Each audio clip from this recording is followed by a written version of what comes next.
नमस्कार सभी को यूट्यूब केयर एकेडमी पे बहुत बहुत स्वागत है आप लोगों का। आज हम आप लोगों के लिए क्लास 10th के छात्रों के लिए एक ऐसे थ्योरम लाए हैं ज्योमेट्री से जो क्लास 10th में पढ़ने वाले विद्यार्थी के लिए उतना ही जरूरी है जितना बचपन में एक छोटे से बालक के लिए पोलियो का टीका जरूरी है। उसी प्रकार इस थ्योरी के बिना आप क्लास 10th में 10 नंबर नहीं ले सकते हैं। इस थ्योरी से 3 प्रश्न सोल्व होता है। तो चलिए आपको दिखाते हैं कि पोलियो की दवा के बराबर यह थ्योरी कैसे काम करता है मैट्रिक के विद्यार्थियों में।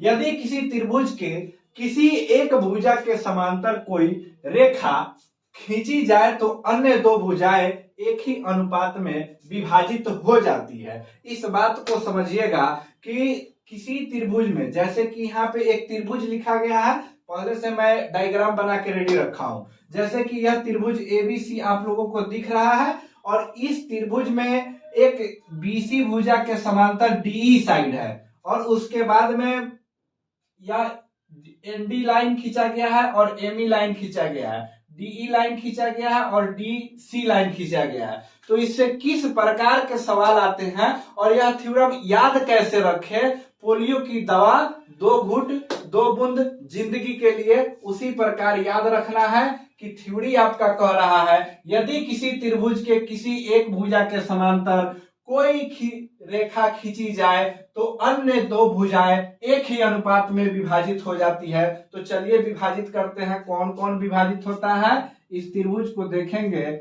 इन ट्रायंगल ए बी और सी, यानी कि हम लोग त्रिभुज एबीसी की बात करने जा रहे हैं। तो एबी में कौन कौन पैरेलल है उस साइड को पहले लिखेंगे, यानी कि बीसी साइड समानांतर पैरेलल डी के है, डीई के है।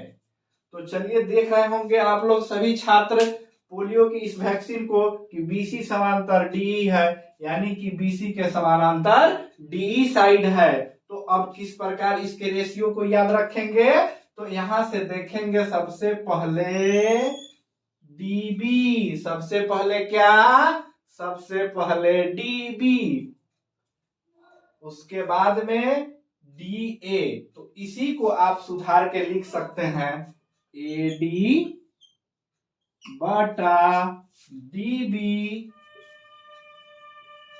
उसके बाद में आप एई बटा ईसी लिख सकते हैं, एई बटा एसी, एसी नहीं ईसी लिख सकते हैं। चलिए तो इस वैक्सीन को आप याद रखिएगा, 10 नंबर आपके बढ़ेगा एग्जाम में। अब आई बात की इससे 3 प्रश्न और कैसे सोल्व होगा।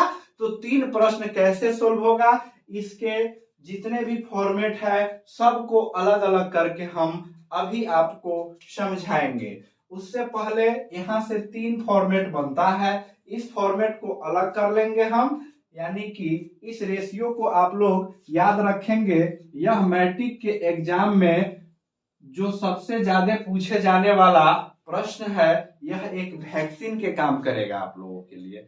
तो इस वैक्सीन को छोड़िएगा नहीं।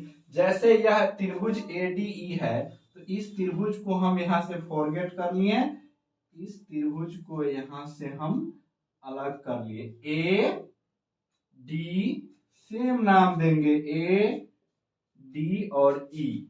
आइए इसके एक साइड को देखेंगे कि इसका रेशियो किस प्रकार से हम लोग डिवाइड करेंगे। तो देखिएगा ई से एडी पे परपेंडिकुलर खींचा जा रहा है, बउआ यहाँ पे 90 डिग्री देंगे तब जाके परपेंडिकुलर होगा, यानी कि इस साइड से इसके ऊपर परपेंडिकुलर यानी कि एक लंब दिया गया। तो लंब यह किस साइड को रेशियो में बांटा है इस बात को ध्यान दीजिएगा, यानी कि यह इस एंगल से इस कोण समद्विभाजक के काम किया है और यह कोण समद्विभाजक इस साइड को बांटा है। तो इसका कुछ नाम है, ऊपर में एम नाम है। तो इसका रेशियो आप कैसे लिखेंगे, इस तकलीफ को दूर करने के लिए चला जी एक वीडियो का निर्माण किया जा रहा है आप लोगों के साथ मिलके। एम यहां से इसी साइड को ना डिवाइड किया है मेरे भाई, इसी साइड को ना डिवाइड किया है, तो इसको आप लिख सकते हैं प्यार से AM बटा MD। इसको क्या लिख सकते हैं आप, MD। उसके बाद बराबर, अब बचा दो जो साइड है, जो दो पंख है, उसको लिखेंगे यहाँ पे AE। अब आइए AE बटा में लिखेंगे DE। आइए DE चपका दीजिए। अब बताइए कि इसका रेशियो लिखना आसान है कि नहीं है। अगर आप लोग सीख गए हैं तो लाइक शेयर सब्सक्राइब कीजिए, और इसी प्रकार इस फॉर्मेट को सभी फॉर्मेट को आप खुद से चेंज कर सकते हैं इस कंसेप्ट के आधार पे। धन्यवाद। लाइक शेयर एंड सब्सक्राइब जरूर करें।